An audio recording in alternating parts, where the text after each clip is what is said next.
Sunday, December 7th, 1941, shortly before 8 a.m., Japan launched a surprise attack on the United States of America by bombing the U.S. naval base at Pearl Harbor. Not all superheroes wear capes. A true statement that defines people like Doris Miller, the first African American to receive a Noble Cross. War creates heroes. Some are honored, their names written in history books, while others fight just as bravely but don't get the recognition they deserve. Today, we're talking about one such forgotten hero, Doris Miller, a man who showed extraordinary courage during one of the most tragic events in American history, the attack on Pearl Harbor. Doris Miller was not a general, not a high-ranking officer, not even someone trained for combat. He was a cook, a young black sailor in the U.S. Navy at a time when racism was at its peak. Despite this, when disaster struck, he didn't think twice before jumping into action. His story is one of bravery, willpower, and breaking barriers. So, let's dive into the incredible story of Doris Miller, the man who went from serving food to serving up firepower against enemy forces. Early life, a simple beginning. Dari's journey to fame began on his father's farm in Waco, Texas. Doris Miller was born on October 12, 1919, in Waco, Texas. And yes, his name was Doris. His mother had wanted a girl and had already picked the name out. But when a boy was born instead, they just kept it. Imagine growing up in a rough town with a name like Doris. But he didn't let that bother him. Miller grew up in a poor family, working on a farm with his parents and 3 brothers. Life was tough. School wasn't easy for him, and after failing a grade, he decided to drop out and help his family. He was strong, standing at 6 feet 3 inches and weighing over 200 pounds. An absolute beast.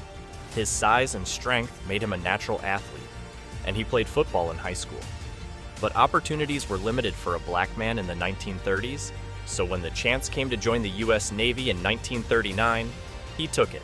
Life in the Navy, a world of discrimination. Be able to not only have a place to live, but to learn a trade and be able to earn some money and perhaps send some home. When Miller signed up, he probably thought he'd get to travel the world, learn new skills, and maybe even see some action. But back then, the U.S. Navy had strict racial discrimination. Black sailors weren't allowed to fight. Instead, they were only given roles like mess attendants, cooks, and cleaners. In short, no matter how strong or capable they were stuck doing low-level jobs. Miller was assigned to the USS West Virginia, one of the massive battleships in the Pacific Fleet. He worked in the kitchen, serving food and washing dishes.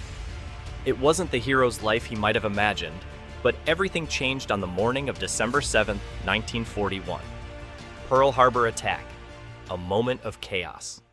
Miller courageously fought back against incoming Japanese warplanes during the attack on Pearl Harbor. Picture this. It's a calm Sunday morning at Pearl Harbor, Hawaii. Sailors are waking up, eating breakfast, and preparing for a relaxed day. Suddenly, the sky roars with the sound of planes. Japanese warplanes fill the air, dropping bombs and firing bullets in a surprise attack. Within minutes, explosions rock the naval base, and chaos breaks out. Miller, who was below deck doing his usual duties, felt the ship shake violently. The USS West Virginia was hit by missiles, and smoke filled the air. Water rushed in as the ship started sinking. Most people would panic, but Miller didn't. Instead, he sprang into action. The heroic stand, fighting back. Doris Miller stood for everything that is good about our nation. His story deserves to be remembered and repeated wherever our people continue to stand the watch today. As the bombardment grew more intense, Miller ran to the deck, dodging bullets and fire. He saw his fellow sailors wounded, bleeding, and in urgent need of help. Using his incredible strength, he carried multiple injured sailors to safety, pulling them out of harm's way. Then, he saw something. The ship's captain, Mervyn Bennion, had been hit by gunfire. He was still alive, but barely. Miller and some others tried to move him to safety, but Bennion refused, insisting that they continue to fight. Knowing he couldn't do much more for the captain, Miller turned his attention to the enemy. He spotted an unmanned anti-aircraft gun. Here's the thing, Miller had never been trained to use it. But did that stop him? Nope. He climbed behind the weapon, gripped the handles, and started firing at the Japanese planes. Witnesses later said he shot down at least one enemy aircraft, maybe more. For 15 intense minutes, Miller blasted away at the sky, giving everything he had. Eventually, the order was given to abandon the ship as the USS West Virginia was sinking. Miller was one of the last to leave, diving into the water and swimming to safety. Aftermath, recognition, and injustice.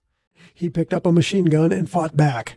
Miller became the first African American to earn the U.S. military's second highest decoration, the Navy Cross for Valor. The attack on Pearl Harbor was devastating. Over 20,400 Americans were killed, and many ships were destroyed.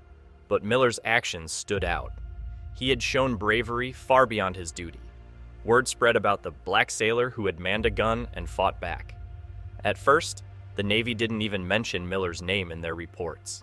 He was simply called an unknown Negro sailor. It wasn't until months later that they finally acknowledged his heroism. In May 1942, Miller was awarded the Navy Cross, one of the highest honors a sailor can receive. He was the first black sailor in U.S. history to receive it. Admiral Chester Nimitz, one of the top Navy officers, personally pinned the medal on Miller, calling him an inspiration. Despite this recognition, Miller was still not allowed to fight as a combat sailor. Instead, he was sent back to his usual duties. The Navy was still deeply racist, and even though Miller had proven his worth, they refused to let black sailors take on combat roles. The final chapter, A Hero Lost. Doris Miller was the son of a sharecropper, a descendant of slaves. He was not given the same opportunities that men of a different color were given to serve his country. Miller's story didn't end at Pearl Harbor. He continued serving in the Navy, hoping for better opportunities. In 1943, he was assigned to the USS Liscum Bay, an escort aircraft carrier. Unfortunately, fate had a tragic end in store for him. On November 24, 1943, the USS Liscum Bay was struck by a Japanese torpedo near the Gilbert Islands. The explosion was massive, sinking the ship in minutes. Over 600 men were killed, including Doris Miller. He was only 24 years old. His death was a tragic loss, but his story didn't die with him. Over the years, people began to recognize the injustice he faced and the heroism he displayed. The U.S. Navy later named a ship after him, USS Doris Miller, a rare honor. What if Doris Miller had never been recognized? But by the time he gets there, he realizes that it's not much of it left, so he makes his way up to the decks. If Miller had never been recognized, his story might have faded into darkness, buried under the weight of systemic racism and forgotten like so many other unsung heroes of history. Without the acknowledgement of his actions at Pearl Harbor, the progress toward racial equality in the U.S. military might have been even slower. His bravery challenged the idea that black men were unfit for combat roles, and without his recognition, the military could have delayed its eventual integration even further. The Navy Cross he received, though late, was a step toward breaking racial barriers, proving that courage and heroism have no color. If his actions had gone unnoticed, future black sailors might have lacked a powerful role model, and their struggles for equality in the armed forces could have taken even longer. Recognizing Miller wasn't just about honoring one man, it was about sending a message that heroism must be acknowledged no matter who it comes from. Thankfully, his courage was too great to be ignored, and even though his recognition was delayed, his story eventually helped change the course of military history. Legacy: a hero remembered. Admiral Nimitz presented the Navy Cross to Doris Miller at an award ceremony with a whole bunch of other officers there, and so he then becomes an icon for recruitment. Doris Miller's story is more than just an act of heroism. It's about breaking barriers. He proved that courage isn't defined by rank, training, or background. He showed that, even in the face of racism and discrimination, true strength comes from within. Today, we remember Doris Miller not just as a war hero, but as a symbol of toughness, bravery, and change. His actions at Pearl Harbor challenged the way people saw black sailors in the military and paved the way for greater equality in the armed forces. If there's one lesson to take from his story, it's this: heroes don't wait for permission to be great. They step up when the moment calls for them. And that's exactly what Doris Miller did. So, the next time you hear about Pearl Harbor, remember the cook who became a warrior, the man who fired back when no one expected him to be the legend, Doris Miller. That's it for today's video. If you found this story inspiring, make sure to like, share, and subscribe for more stories of unsung heroes. Let's keep history alive and never forget the sacrifices made by people like Doris Miller. Thanks for watching, and I'll see you next time.